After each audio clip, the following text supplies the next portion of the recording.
তাহলে 1 KG piece একটা সংসারে এক সপ্তাহ চলে। এমন আছে একটা ফ্যামিলিতে প্রতিদিন 3 কেজি 4 কেজি চাল লাগে। হ্যাঁ 35-40 টাকা সাবান 80 টাকা, 100 টাকা পোয়ার জিরিয়ে 220 টাকা।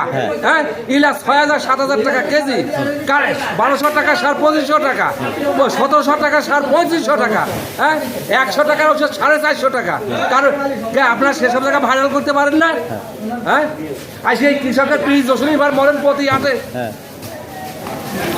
আর কি কব, আর কি করার আছে? এসি আর কি করার আছে? আমি কি খারাপ কিছু বলছি?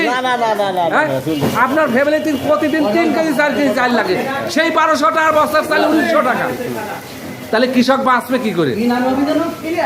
না এগুলো মিথ্যে কথা।